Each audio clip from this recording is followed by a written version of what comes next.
الحمد لله وحده والصلاة والسلام على من لا نبي بعده أما بعد فأعوذ بالله من الشيطان الرجيم بسم الله الرحمن الرحيم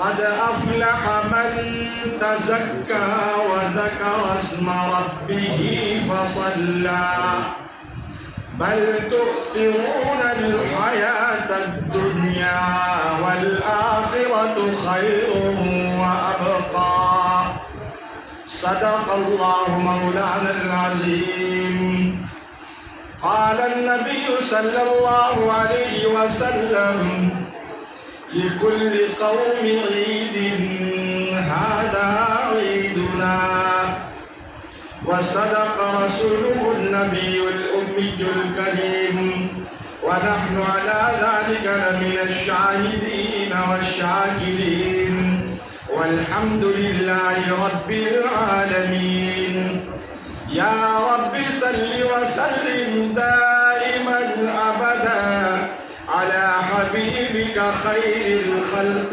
كلهم. اللہ کا احسان ہے، کرم ہے کہ اللہ تبارک و تعالی نے ہمیں ایک مہینہ روزہ رکھنے اور تراویح پڑھنے کے بدلے میں بطور شکرانے کے اللہ تعالیٰ نے ہمیں عید کا دن نصیب کیا.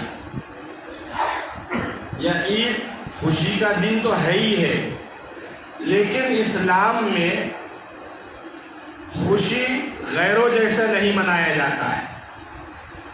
اسلام کے اندر خوشی میں بھی عبادت ہے، اس لیے تو دوگانہ نماز پڑھنے کے لیے کہا کہ بھائی 2 رکعت نماز پڑھنا ہے آپ کو، شکرانے کے طور پر کہ اللہ تبارک و تعالیٰ نے ہمیں موقع دیا، ہمیں توفیق دی پورے رمضان روزہ رکھنے کی، تراویح پڑھنے کی، صدقہ خیرات کرنے کی.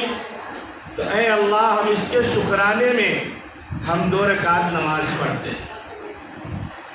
اور عید اصل میں انہی لوگوں کے لیے جو روزہ رکھے ہیں، جو محنت کرتا ہے اور محنت کرنے کے بعد اس کو جو پگار ملتا ہے مہینے کے آخری میں، اس کو کتنی خوشی ہوتی ہے. بھائی ہوتی ہے نا خوشی، سب پگار والے ہی لوگ ہیں زیادہ تر. تو اتنی محنت کرتا ہے، پسینہ بہاتا ہے، دھوپ میں محنت کرتا ہے، اور جب آخری وقت میں جب اسے پیسہ ملتا ہے تو اندر سے خوشی ہوتی ہے. اور جو بغیر محنت کا مل جائے اس کو اتنی خوشی کہاں ہوگی، پیسے کی خوشی ہوگی. تو عید کی خوشی اسی کے لیے ہے کہ جس نے روزہ رکھا، عبادت کی، اللہ تعالیٰ کو راضی رکھا. اس لیے علماء نے لکھا ہے یہ عید ہے یا تو وعید ہے. عید اس کے لیے ہے جو روزہ رکھا، نماز پڑھا وغیرہ وغیرہ، اور وعید کا معنی ہوتا ہے عذاب. تو اس کے لیے عذاب کا دن ہے جس نے روزہ ہی نہیں رکھا، جس نے تراویح نہیں پڑھی، اللہ کو یاد ہی نہیں کیا. جیسی زندگی پہلے گزر رہی تھی ویسی زندگی رمضان میں بھی گزار. اس کے لیے یہ عید نہیں ہے، وعید ہے. اس کے لیے بدقسمتی ہے. تو قسمت والا وہ انسان ہے، وہ مسلمان ہے جسے اللہ توفیق دے دے روزے کی، نماز کی، تراویح کی. آج کافی ہٹے کٹے نوجوان رمضان گزر گیا روزہ نہیں رکھے. میں نے بہتوں کو میں نے خود اپنی آنکھوں سے دیکھا، گٹکا کھا رہے ہیں، گھوم پھر رہے ہیں. پوچھا تو کیا بیمار ہے؟ گھومنے پھرنے میں بیماری نہیں ہے، گٹکا کھانے میں بیماری نہیں ہے، روزہ رکھنے میں بیماری. میرے عزیزوں، بہت بڑے محدث گزرے ہیں، محمد ابن عربی رحمۃ اللہ علیہ، فرماتے ہیں ان کا کشف بہت مشہور ہے۔ جو اللہ والے ہوتے ہیں ان کو کشف ہوتا ہے۔ کشف کہتے ہیں تھوڑی دیر کے لیے سر جھکاتے ہیں تو اللہ تبارک و تعالیٰ پردے کھول لیتے ہیں اور غیب کی چیزیں اللہ ان کو بتا دیتے ہیں، لوگوں کے چہرے بتا دیتے ہیں۔ ایک اللہ والے تھے، گھوم رہے تھے اور ادھر ادھر بہت کچھ تلاش کر رہے تھے۔ کسی نے پوچھا کہ حضرت آپ پورے بازار میں کیا تلاش کر رہے ہو؟ کچھ خرید تو نہیں رہے ہو، اور ادھر دیکھ رہے ہو، ادھر دیکھ رہے ہو، ادھر دیکھ رہے ہو، تلاش کیا کر رہے ہو؟ کہا کہ میں انسان کو ڈھونڈ رہا ہوں۔ کہا کہ حضرت یہ سارے تو انسان ہی نظر آتے ہیں اور آپ اس بازار میں، بڑے بازار میں آپ انسان ڈھونڈ رہے ہیں، آدمی ڈھونڈ رہے ہیں؟ نہیں، یہ سب آدمی نہیں ہے، کیا بات کر رہے ہیں حضرت؟ کہا کہ اچھا ٹھیک ہے، تھوڑی دیر ٹھہرو۔ اپنی پگڑی اٹھائی اور اس کے سر کے اوپر رکھ دیا۔ جیسے اپنی پگڑی اس کے سر پہ رکھا وہ بے ہوش ہو گیا۔ جب ہوش آئی کہا کہ حضرت یہ کیا ماجرا ہے؟ جیسے آپ نے پگڑی پہنائی پورے بھرے بازار میں کوئی کتا نظر آ رہا تھا، کوئی بلی نظر آتا، کوئی سور نظر آ رہا تھا، کوئی گدھا نظر آ رہا تھا، مجھے تو انسان ہی نظر نہیں آ رہے تھے۔ کہا اسی لیے تو میں انسان ڈھونڈ رہا تھا۔ اللہ والوں کی جو نظریں ہوتی ہیں بہت تیز ہوتی ہیں، اس لیے اللہ کے نبی محمد الرسول اللہ درود شریف صلی اللہ علیہ وسلم نے فرمایا اتقوا بفراست المؤمن ينظر بنور اللہ، مومن کے فراست سے ڈرو، وہ اللہ کے نور سے دیکھتا ہے۔ تو وہ جو کتا بلی یہ سب دیکھ رہا تھا، کہا کہ یہ حقیقت میں انسان نہیں ہے، کسی کے دل میں بغض پڑا ہوا ہے، کسی کے دل میں مکر و فریب ہے، کوئی مکاری والا انسان ہے، کوئی دھوکے باز ہے، اور نہ جانے کس کس قسم کے لوگ ہیں۔ اس لیے عالم برزخ میں ان کا پورا کا پورا حلیہ اللہ تعالیٰ نے چینج کر دیا ہے۔ تو یہ محمد عربی رحمۃ اللہ علیہ نے اپنے کشف کے ذریعے یہ بتایا کہ جو بندہ روزہ نہیں رکھتا ہے اللہ عالم برزخ میں اس کو سور بنا دیتا ہے۔ اب حالانکہ کشف کے اوپر ایمان نہیں ہے، لیکن اللہ والوں کا کشف غلط بھی نہیں ہوتا ہے۔ جب اللہ کے نبی نے فرمایا اتنا سخت وعید ہے جو روزہ نہیں رکھتا ہے، اس لیے میرے بھائیوں اب تو رمضان چلا گیا، اب تو ہمیں افسوس کے علاوہ کچھ نہیں کر سکتے۔ اب یہ دعا کر سکتے ہیں کہ اللہ ہماری عمر اتنی لمبی کر کہ آئندہ رمضان ہم کو مل جائے، یہی کر سکتے ہیں اور کچھ نہیں کر سکتے۔ جو روزہ رکھے ہیں ان کے لیے بہت خوشی کا موقع۔ تو عید کا معنی خوشی نہیں ہوتی ہے، یہ بھی دھیان رکھیے۔ عید کا معنی ہوتا ہے بار بار لوٹ کر آنے والی چیز۔ آج تک آپ یہی سنتے ہوں گے نا کہ عید کا معنی خوشی، یہی سنتے آئے نا۔ تو عید کا میننگ، عید کا معنی خوشی نہیں ہوتا ہے، عید کا معنی ہوتا ہے بار بار لوٹ کر آنے والی۔ تو عید بھی بار بار لوٹ کر آتی ہے ہر سال، اس لیے اس کو عید کہتے ہیں۔ اور فطر اس لیے کہتے ہیں عید الفطر، اس میں فطرانہ ادا کیا جاتا ہے، فطرہ دیا جاتا ہے، اس لیے اس کو عید الفطر کہتے ہیں۔ تو اللہ تبارک و تعالیٰ نے ہمیں یہ خوشی کا موقع دیا۔ بہت سے ایسے لوگ ہیں جو رمضان میں ہی دنیا سے چلے گئے، ان کو یہ خوشی کا موقع نہیں ملا، وہ قبر میں چلے گئے، لیکن اللہ نے ہمیں زندہ رکھا ہے یہاں۔ تو ہم اللہ کا جتنا شکر ادا کریں اتنا کم ہے، اور اگر اللہ کا ہم شکر نہیں کریں گے تو اللہ نعمتیں اور عطا کرے گا۔ قرآن میں فرمایا لَإِن شَكَرْتُمْ لَأَزِيدَنَّكُمْ وَلَئِن كَفَرْتُمْ إِنَّ عَذَابِي لَشَدِيدٌ۔ اللہ فرماتے ہیں کہ اگر تم میری نعمتوں کا شکر ادا کرو گے، لَإِن شَكَرْتُمْ، اگر تم شکر ادا کرو گے تو لَأَزِيدَنَّكُمْ، میں اور زیادہ عطا کروں گا. وَلَئِن كَفَرْتُمْ اگر تم اس کی ناشکری کرو گے تو بہت سخت عذاب دوں گا. اس لیے اگر ہم چاہتے ہیں کہ ہمارے رزق میں برکت ہو, اللہ ہم سے خوش ہو جائے, تو اللہ نے ہمیں جو جو نعمتیں عطا کی ہے اس کا شکر ادا کریں. شکر ادا کرنے کا مطلب یہ نہیں ہے شکریہ شکریہ شکریہ جو ہم کہتے ہیں. اللہ کے نعمتوں کا شکر یہ ہے کہ اللہ کے حکموں کو مان کر ہم چلیں. اللہ نے ہمیں اتنی نعمتیں دی ہیں, اتنی نعمتیں دی ہیں کہ ہم اور آپ گن نہیں سکتے. ایک چھوٹا سا نعمت لے لیا جائے, بہت بڑا نہیں, نعمتیں تو اللہ نے بہت دی ہے. یہ آنکھ کی روشنی, سب کو اللہ نے آنکھ دیا ہے نا. اگر یہ آنکھ کی روشنی اللہ چھین لے, اللہ ہمیں سورداس بنا دے لے, تو کیا ہم یہ روشنی واپس لا سکتے ہیں؟ پوری دنیا کی قیمت دے کر بھی کوئی آنکھ کی روشنی نہیں خرید سکتا ہے. خرید سکتا ہے؟ بتا دو آپ لوگ. نہیں خرید سکتا. ایک بہت بڑے اللہ والے ہیں, انہوں نے بتایا کہ ایک ہمارے دوست امریکہ سے ڈاکٹر تھے, ان کے یہاں ملنے آئے پڑوسی ملک میں. رات کو کھانا وانا کھایا, فارغ ہو گئے, مہمان خانے میں لے گئے کہ جائیے ڈاکٹر صاحب آپ آرام کیجیے, پھر صبح ملیں گے تہجد میں. دکھا دیا اور وہ واپس چلے آئے. جب صبح تہجد میں جگانے کے لیے گئے تو دیکھا کہ ڈاکٹر صاحب یہ دیوار سے ایسے لگا کر ایسے سوئے ہوئے, لیٹ کر نہیں سوئے ہوئے, بیٹھے بیٹھے سوئے ہوئے.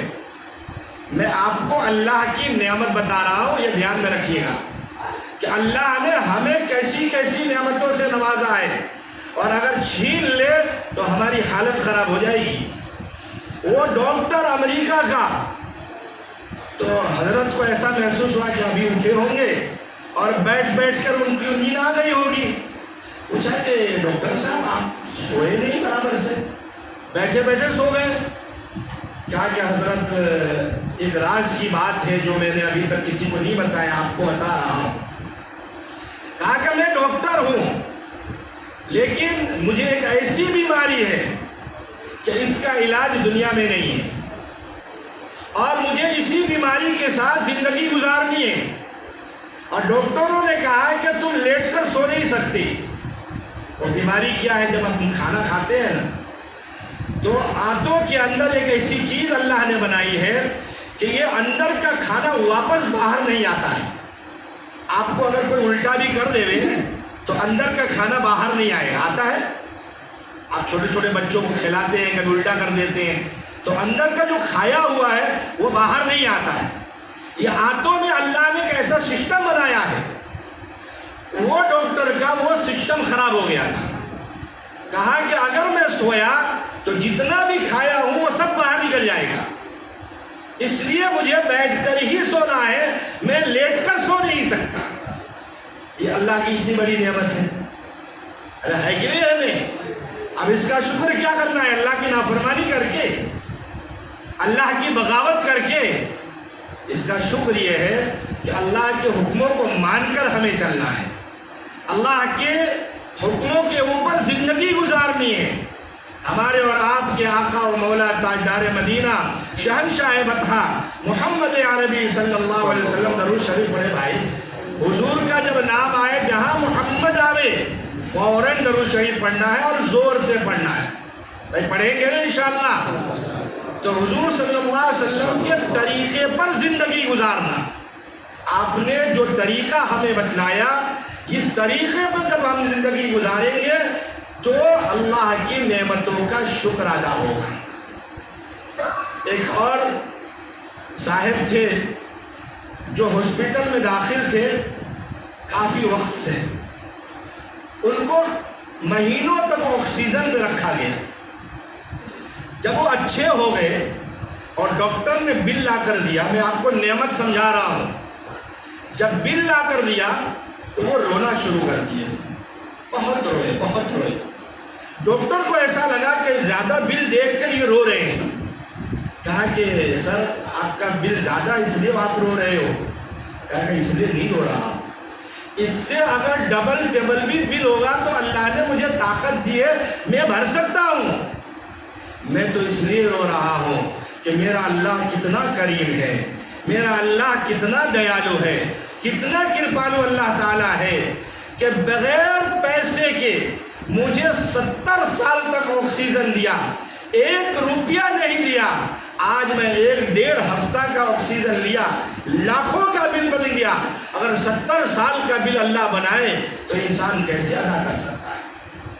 یہ بات سمجھ میں آ رہی ہے نا آپ کی؟ یہ ہم جو آکسیجن لے رہے ہیں, یہ ہم جو سانس لے رہے ہیں, یہ آکسیجن ہی ہے نا. آپ جائیے, کسی کو آکسیجن کم ہو جاوے اور ہاسپٹل میں چلے جائیے, 1 گھنٹہ کا کئی ہزار روپیہ لیتے. یہ تو ایک نعمت ہوا. ایک اور نعمت میں آپ بتاؤں, یہ ڈائجسس کرتے ہیں نا, جس کی کڈنی فیل ہو جاتا ہے, معلوم ہے نا, ڈائجسس کرتے ہیں, 1 گھنٹے کا 4000 روپیہ لگتا ہے. اور اللہ تعالیٰ ہمارے کڈنی کے ذریعے فری میں ڈائجسس کرواتا ہے, اور دن میں 2 یا 4 مرتبہ ڈائجسس ہوتا ہے. ہمارا جو خون ہے اس کو فلٹر کرنے کے لیے اور اس میں سے کچرا نکال کر, باہر نکال کر, اور اچھے خون کو بدن میں روانی دینے کے لیے اللہ نے 2 کڈنی رکھا ہے. اور یہ کڈنی ہمارے خون کو فلٹر کرتا ہے. اگر خراب ہو گیا تو مشین کے ذریعے کرنا پڑتا ہے. تو ایک بار فلٹر کرانے میں 4000 لگتے ہیں.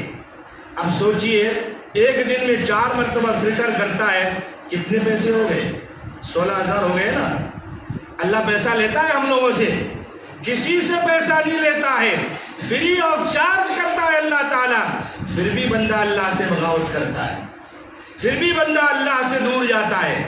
اسے نماز نہیں پڑھنی, اللہ کے سامنے سر نہیں جھکانا ہے, اسے حرام کھانا ہے, سود کھانا ہے, بیاج کھانا ہے, اللہ کو ناراض کرنا ہے.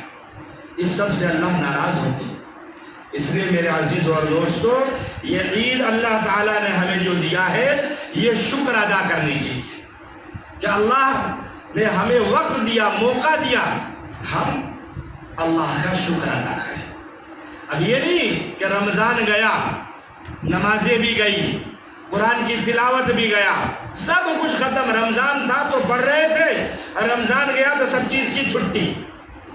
جو لوگ پڑھتے بھی ہیں نا وہ بھی چھٹی کر دیتے ہیں رمضان جانے کے بعد, کیونکہ شیطان تو کھل جاتا ہے نا. اس لیے میرے بھائیوں, اپنی زندگی میں چینجنگ لاؤ, اپنی زندگی میں بدلاؤ لاؤ. ہم دنیا میں اس لیے نہیں آئے کہ ہم صرف کھا پی کے زندگی گزار لیں. بھائی مسلمانوں کا مقصد صرف کھانا پینا ہے بھائی. ارے بولو, یہ غیروں کا ہے. غیروں کا مقصد ہے کھانا پینا اور دنیا میں ختم ہو جانا. آخرت میں ان کو کچھ نہیں ملے گا سوائے جہنم کے. لیکن ہمیں تو آخرت میں جنت حاصل کرنا ہے. تو ہم صرف کھانے پینے اور زندگی گزارنے نہیں آئے ہیں, ہم آخرت کی تیاری کے لیے آئے ہیں. اللہ نے ہمیں آخرت کی تیاری کے لیے بھیجا ہے کہ جنت بہت بڑی جگہ ہے, اس جنت کی تیاری کرو.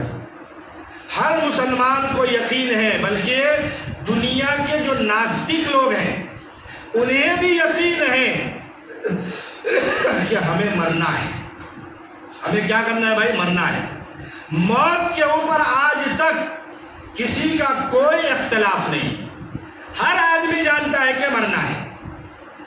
کچھ لوگ کہتے ہیں مرنے کے بعد ختم ہو گئے, کچھ نہیں ہوگا, کوئی سوال و جواب ہونے والا نہیں ہے. کچھ کہتے ہیں کہ بھائی 7 جنم ہوتے ہیں. ہمارے یہاں جو ہے مرنے کے بعد اللہ تعالی ہمیں زندہ کرے گا, اس کے اوپر ہمارا یقین ہے, ایمان ہے. اگر کوئی شخص اس بات پر یقین نہیں رکھتا وہ مسلمان نہیں ہے کہ مرنے کے بعد اللہ زندہ کرے گا, سوال و جواب کرے گا, ہم سے حساب ہوگا. اب آپ سوچئے, ایک سیٹ آپ کو کوئی کام دیتا ہے اور آپ کو آ کر حساب دینا پڑتا ہے, آپ کو کتنی پریشانی ہوتی ہے. صرف 1000 2000 لاکھ روپے کا حساب دینے میں ہمیں اتنی پریشانی لیکن کل اللہ تعالیٰ قیامت میں پیدا ہونے سے لے کر اور موت تک کا اگر حساب مانگے گا تو کیا ہوگا؟ جب قرآن کریم کی آیت نازل ہوئی ثم لتسألن يومئذ عن النعيم، اللہ فرماتے ہیں کہ کل قیامت کے دن اللہ تعالیٰ اپنی نعمتوں کا حساب لے گا۔ صحابہ نے کہا کہ یا رسول اللہ، ہمیں تو 2 کھجور کی گٹھلی نصیب ہوتی ہے، پیٹ بھر کر کھانا بھی نصیب نہیں ہوتا، اچھی طریقے سے سونا بھی نصیب نہیں ہوتا، پھر بھی اللہ حساب لے گا۔ اللہ کے نبی نے فرمایا پھر بھی اللہ حساب لے گا۔ اب سوچئے کہ جو صحابہ صرف کھجور کی گٹھلیوں پر زندگی گزارے ان سے اللہ حساب لے سکتا ہے، تو ہم تو اچھے اچھے بریانی کھاتے ہیں، بہترین قورمے کھاتے ہیں، گوشت کھاتے ہیں، تو اللہ ہمارا حساب نہیں لے گا؟ بھائی حساب ضرور لے گا۔ اس لیے حساب کے دن سے ہمیں ڈرنا ہوگا۔ اگر نہیں ڈریں گے اور حساب کی تیاری نہیں کیے تو آپ سمجھ جائیے کہ وہاں بھی ہماری حالت خراب ہونے والی ہے۔ کل قیامت کے دن اللہ کے سامنے ہر ایک کو کھڑا ہونا ہوگا اور وہاں پر ساری انسانیت ہوگی۔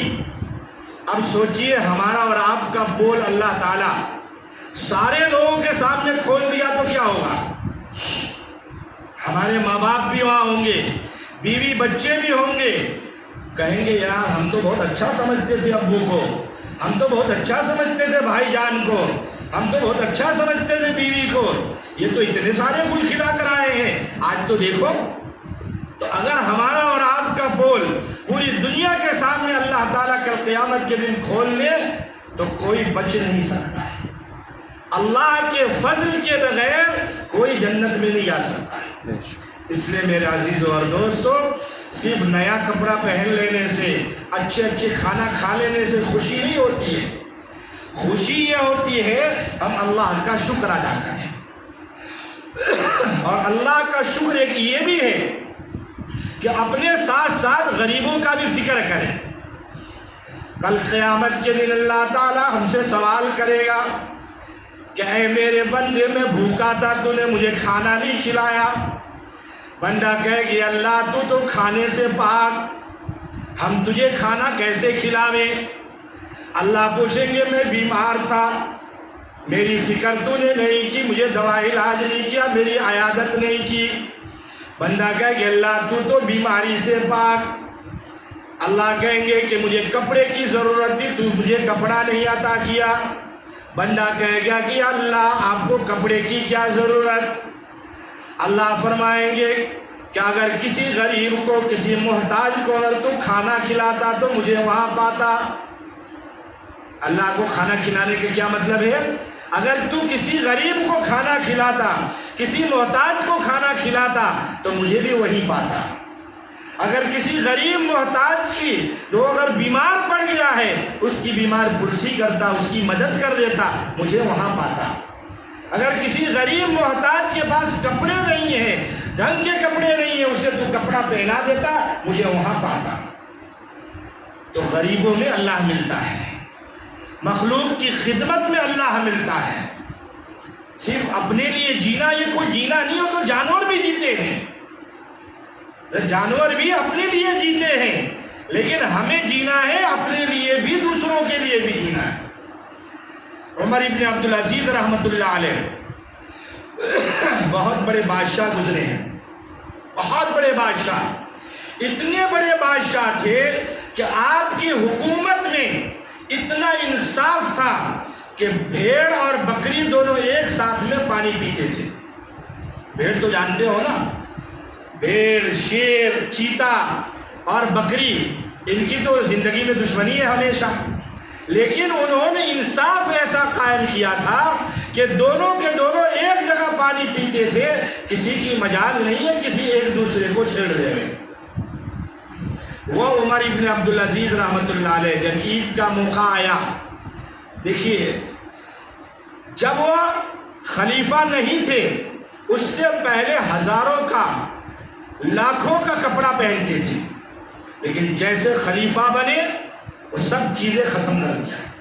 ان کی جو بیوی تھی عبد المروان ابن عبد الملک بادشاہ تھا اس زمانے میں، ان کی بیوی، ان کی بیٹی تھی عمر ابن عبدالعزیز رحمۃ اللہ علیہ کی بیوی بادشاہ کی بیٹی تھی، ان کے پاس بہت زیور تھے، کروڑوں اربوں خربوں کے۔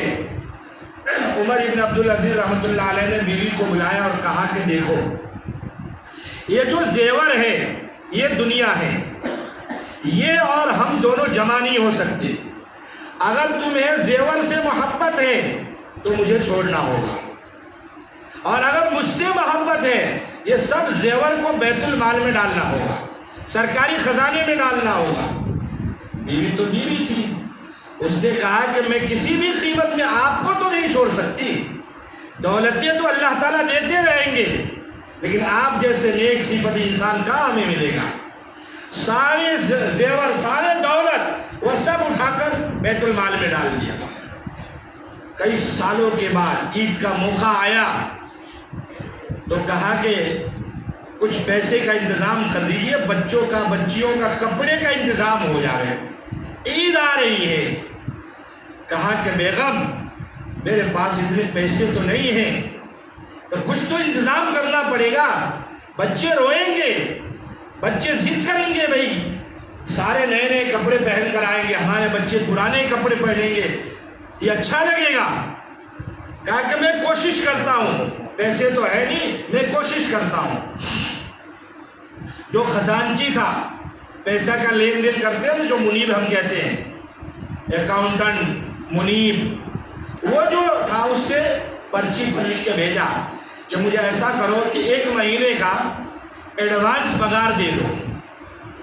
اب اس زمانے کا منیب، اس زمانے کا اکاؤنٹنٹ بھی اکاؤنٹنٹ ہوتا تھا، وہ بھی دین جانتا تھا، اس نے پرچی کے پیچھے لکھ کر بھیجا کہ بادشاہ محترم میں تو آپ کا ادنا غلام ہوں، آپ جو حکم دیں گے میں وہی کروں گا، لیکن بادشاہ سلامت کیا آپ یہ لکھ کر گارنٹی دے سکتے ہیں کہ 1 مہینہ تک آپ زندہ رہیں گے؟ میری بات کو سمجھ میں آ رہی ہے؟ اس منیب نے کیا لکھ کے بھیجا بادشاہ کو کہ کیا آپ گارنٹی دے سکتے ہیں کہ 1 مہینے تک آپ زندہ رہیں گے؟ کیونکہ جو پیسہ میں آپ کو دے رہا ہوں یہ تو قوم کی امانت ہے، بیت المال کی امانت ہے، اور اگر آپ زندہ نہیں رہے تو یہ پیسہ کون دے گا؟ یہ پیسہ کون دے گا؟ لکھ کے بھیج دیا کہ ہمیں ایڈوانس نہیں چاہیے، کیونکہ میں نہیں لکھ کے دے سکتا ہوں، موت تو اللہ کے ہاتھ میں، میں کیسے لکھ سکتا ہوں؟ بیچارے گھر پہ گئے، سر نیچا جھکا ہوا تھا، بیوی سمجھ گئے، کہا کہ بیگم بچوں کو ہم نے دین دیا ہے، نبی کی شریعت دیا ہے، محمد رسول اللہ صلی اللہ علیہ وسلم کی شریعت ہم نے دیا ہے، دنیا میرے پاس نہیں ہے، میں دنیا کہاں سے لا کر دوں؟ میں خیانت تو نہیں کر سکتا نا، مجھے اللہ کیا منہ دکھانی ہے؟ اتنا بڑا بادشاہ، اتنا بڑا انصاف پسند، لیکن اس کے گھر میں اتنا پیسہ نہیں ہے کہ اس کے بیوی بچے نئے کپڑے عید کے دن پہن سکے، اتنا پیسہ نہیں ہے اس کے پاس۔ آج ہم کیا کر رہے ہیں میرے بھائی؟ ہمارے پڑوس میں غریب ہے، وہ بیچارہ 500 کا جوڑا نہیں پہن سکتا ہے، ہم 5000 کا جوڑا اپنے بچوں کو پہناتے ہیں، 10,000 کا جوڑا پہنا رہے ہیں بچوں کے ضد کے اوپر، اتنے سارے کپڑے۔ اس لیے سوچنے کی بات ہے کہ کپڑے کا مقصد کیا ہوتا ہے؟ کپڑے کا مقصد یہ ہے سطر چھپانا، بدن چھپانا۔ تو 400-500 کا کپڑے سے بھی یہ کام ہو سکتا ہے، ہو سکتا ہے نا؟ تو 5,000 کے کپڑے ہم کیوں پہنیں؟ ہماری بچی پہن کر جائے گی، بغل والا، پڑوس والا غریب اس کی بچی اگر دیکھے گی اور دیکھ کر اگر اس کی آنسو آ گئے کہ کاش میرے باپ کے پاس بھی اگر پیسہ ہوتا تو میں بھی 5,000 کی جوڑا پہنتی، اس کی اگر آہ لگ جائے گی تو ہماری بچوں کی زندگیاں بگڑ جائیں گی، تباہ ہو جائے گی۔ اس لیے میرے بھائیوں اور عزیزوں، عید خوشی کی دن ہے، لیکن جلانے کا دن نہیں ہے کہ اچھے اچھے مہنگے مہنگے کپڑے پہنو اور دوسروں کو جلاؤ۔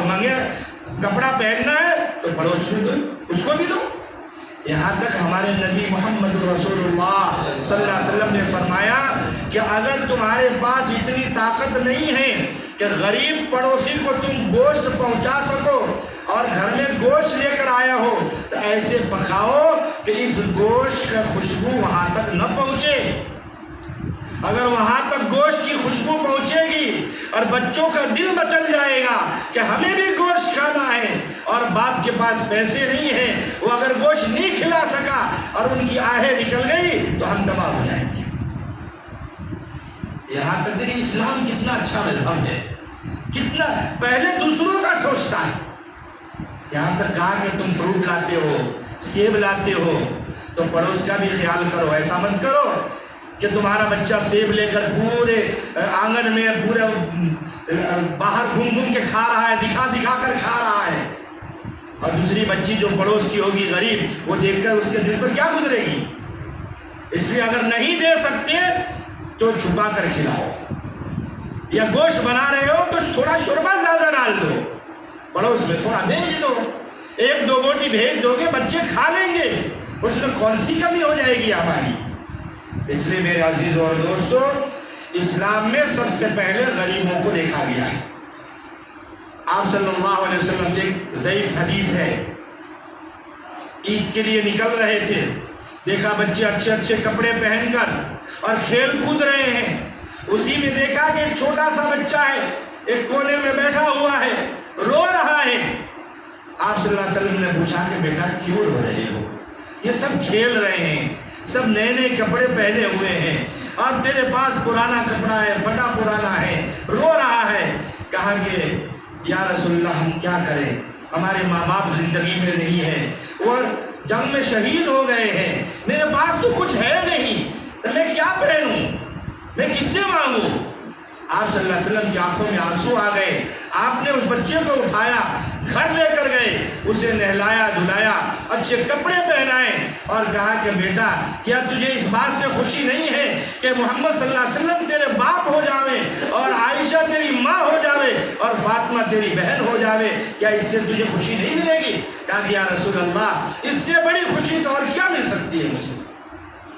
جتنے بچے تھے وہ سب کے سب عش عش کرنے لگے، کاش ہمارے ماں باپ بھی نہ ہوتے تو ہم بھی حضور صلی اللہ علیہ وسلم کے بیٹے بن جاتے۔ تو آپ صلی اللہ علیہ وسلم غریبوں کی اسی فکر کرتے تھے، ہمیں تو کوئی فکر ہی نہیں، چاہے وہ کھاوے چاہے وہ کچھ بھی ہو جائے، ہم کو کیا ہے، ہمیں اپنی فکر رہتی ہے۔ اسلام اس کی تعلیم نہیں دیتا، اور پڑوس میں یہ بھی نہیں دیکھنا ہے کہ مسلمان ہیں یا غیر مسلم ہیں، آپ کے پڑوس میں جو بھی رہتا ہو ضرورت مند ہے اس حساب سے مدد کرو، آپ کا تہوار ہے اس کے یہاں کچھ بھیجو، اچھے کھانا بناتے ہو اگر وہ مٹن وغیرہ چکن کھاتا ہے اس کے گھر میں بھیج دو، کچھ اچھی چیز بنائے، کھیر وغیرہ بنائے، سیوئی بنائے، اس کے گھر میں بھیج دو۔ اب یہ امید نہ رکھیں کہ وہ بھی ہمیں بھیجے گا، آج ایسے ہی ہوتا ہے کہ ہم یہ امید رکھتے ہیں کہ چلو ہم بھیجیں گے تو وہ بھی تو کچھ بھیجے گا، یہ امید نہیں رکھنا ہے، ہمیں تو نبی کے طریقے پہ چلنا ہے کہ ہمارے نبی نے بتایا ہے اس کے مطابق ہمیں بھیجنا ہے۔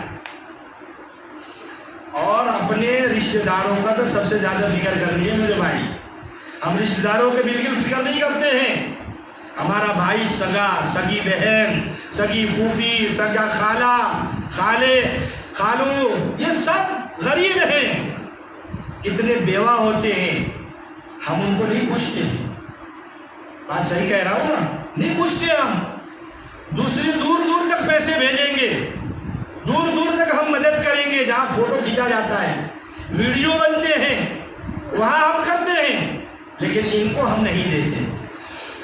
اس لیے میرے بھائیوں اور دوستوں، اسلام بہت مہذب مذہب ہے، بہت پاکیزہ مذہب ہے، پوری دنیا میں آپ ڈھونڈ لیں گے اسلام جیسا مذہب آپ کو کہیں نہیں ملے گا، لیکن کیا ہے کہ ہم اسلام پر چلتے نہیں، جس چیز پر ہم چلتے ہیں غیر اور یہود و نصارہ سوچتے ہیں کہ یہی اسلام ہے، اسلام ایسا نہیں ہے، اسلام جو میں نے بتایا یہ ہے اسلام، نبی کا یہ طریقہ ہے، نبی صلی اللہ علیہ وسلم کے پاس چاہے غیر آتا یا اپنا آتا، کوئی بھی آتا، کسی کو بھوکا نہیں بھیجتی، ہر ایک کو کچھ نہ کچھ لے کر بھیجتے۔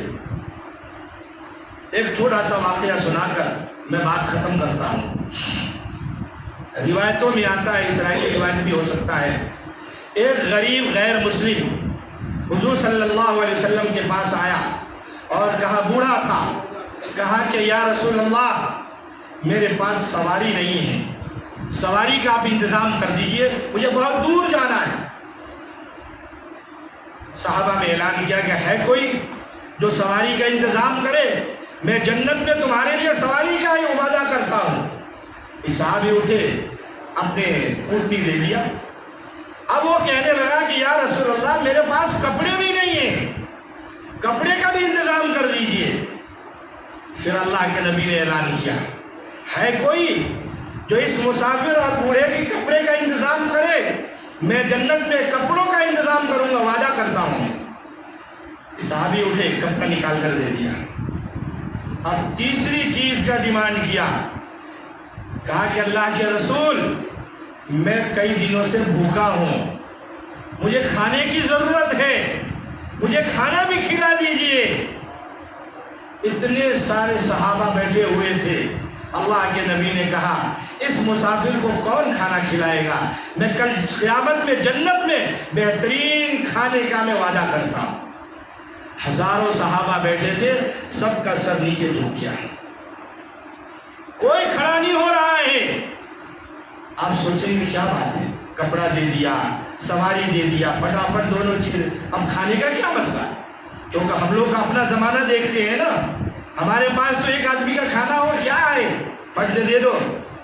جتنے صحابہ بیٹھے تھے، کوئی ایک دن کے فاقہ سے تھا، کوئی 2 دن سے فاقے سے تھا، کوئی 3 دن کا فاقہ تھا، کسی کے پاس کچھ نہیں تھا۔ کیسے کہتا، کیسے کہہ دیتا کہ ہم کھلائیں گے؟ بہت دیر کے بعد ایک صحابی کھڑے ہوئے، کہا کہ یا رسول اللہ میرے پاس ابھی کچھ ہے تو نہیں، لیکن مجھے میرے حوالے اس کو کیجئے، میں اس کا پیٹ ضرور بھر کر لے آؤں گا، ضرور بھر کے لے آؤں۔ لے کر گئے ساتھ میں، اور جاتے بھی ہیں تو کہاں جاتے ہیں؟ حضرت فاطمہ رضی اللہ تعالی عنہا کے دروازے پہ جاتے ہیں اور کہتے ہیں یا ابن محمد رسول اللہ، اے حضور صلی اللہ علیہ وسلم کی بیٹی، حضور کا ایک مہمان میں لے کر آیا ہوں، اس کا پیٹ بھرنا ہے۔ اندر سے آواز آئی، اللہ تجھے معاف کرے، ہمارے گھر میں بھی 3 دن سے فاقے ہیں، حسن و حسین کے فاقے کی وجہ سے حالت خراب ہو چکی ہے، میرے گھر میں بھی کچھ نہیں ہے کھانے پینے کا، میں کہاں سے لا کروں؟ تھوڑی دیر سوچنے کے بعد کہا کہ کوئی بات نہیں ہے، نبی کا مہمان ہے، میں کھلائے بغیر جانے نہیں دے سکتی۔ کہا کہ کوئی بات نہیں ہے، اسے بٹھاؤ، میری یہ چادر لے کر جاؤ، ایک شمعون یہودی ہے اس کے پاس جاؤ اور یہ چادر گروی رکھ دینا اور اسے کہنا کہ اس کے بدلے میں کچھ کھجور آٹا وغیرہ جو دے دے، میں اسے پیس کر روٹی بنا کر اس مہمان کا پیٹ بھر کر میں یہاں سے روانہ کروں گی۔ وہ چادر لے کر جاتے ہیں، اس یہودی کو چادر دیتے ہیں، یہودی پوچھتا ہے کہاں سے آئے ہو، بتایا، پورا واقعہ سنایا۔ یہودی وہ چادر دیکھتا ہے اور زاروں قطار رونا شروع کرتا ہے۔ پریشان ہو گئے صحابی، میں تو چادر دیکھ کے رو کیوں رہا ہے؟ کہا کہ میں نے آسمانی کتابوں میں پڑھا تھا، ایک زمانہ آئے گا، ایک وقت آئے گا کہ نبی کی بیٹی ایک غریب مسافر کے پیٹ بھرنے کے لیے اپنی چادر یہودی کے پاس گروی رکھی ہے، وہ اوپر والے کا کرم ہے کہ وہ یہودی میں ہوں۔ یہ تو ہماری آسمانی کتابوں میں لکھا ہوا ہے۔ اس لیے کام کرو، یہ چادر بھی لے کر جاؤ اور یہ اناج بھی لے کر جاؤ، میرا اناج ہوگا اور نبی کے گھرانے کا مہمان اس کا پیٹ بھرے گا۔ یہ ہے ہمارے نبی کی سیرت، نبی کے گھرانے کی سیرت۔ ہم ایسا کر سکتے ہیں میرے بھائی؟ نہیں کر سکتے، وہ چیزیں ہمارے پاس ہے ہی نہیں، وہ چیز پیدا کرنے کی ضرورت ہے۔ کتنا ہو 55 ہو رہا ہے، اب وقت ہو چکا ہے۔ اب نماز کا جو طریقہ ہے وہ تو ہر سال بتایا جاتا ہے، پھر بھی میں بتا دیتا ہوں تاکہ دھیان رہے۔ دیکھیے 2 رکعت نماز ہوتی ہے، اپنے زبان میں آپ اتنا صرف نیت کر لیں گے یا اللہ میں عید الفطر کی نماز امام صاحب کے پیچھے پڑھ رہا ہوں، بس اتنی نیت ہو گئی، عید الفطر کی نماز امام صاحب کے پیچھے پڑھ رہا ہوں۔ اس کے بعد کیا ہوگا؟ امام صاحب اللہ اکبر کہیں گے، اللہ اکبر کہہ کر نیت باندھ لیں گے، آپ کو بھی باندھ لینا ہے، ثنا پڑھنا ہے۔ ثنا پڑھنے کے بعد امام صاحب 3 تکبیر کہیں گے، اللہ اکبر نیچے چھوڑ دینا ہے، اللہ اکبر چھوڑ دینا ہے، اللہ اکبر چھوڑ دینا ہے، 3 تکبیر ہو گیا۔ چوتھی تکبیر پر ہاتھ نہیں اٹھانا ہے، کہاں؟ باندھ لینا ہے، باندھیں گے، پھر امام صاحب سورہ فاتحہ پڑھیں گے، سورت پڑھیں گے، 1 رکعت مکمل ہو جائے گی۔ دوسری رکعت میں اس کا پورا الٹا ہوگا، دوسری رکعت میں پہلے سورت فاتحہ، اس کے بعد سورت پڑھیں گے، سورت کے بعد 3 تکبیر ایسی ہی کہیں گے جیسے ابھی بتایا نا، پہلی اللہ اکبر کان تک لے جانا چھوڑنا ہے، دوسری اللہ اکبر کہنا پھر چھوڑ دینا ہے، اور پھر تیسری اللہ اکبر کہنا پھر چھوڑ دینا ہے، اور چوتھی رکوع میں چلے جانا ہے، ہاتھ نہیں اٹھانا ہے، سیدھے رکوع میں چلے جانا ہے۔ بات سمجھ میں آ گئی؟ اب آپ لوگ صفیں سیدھی کر لیں۔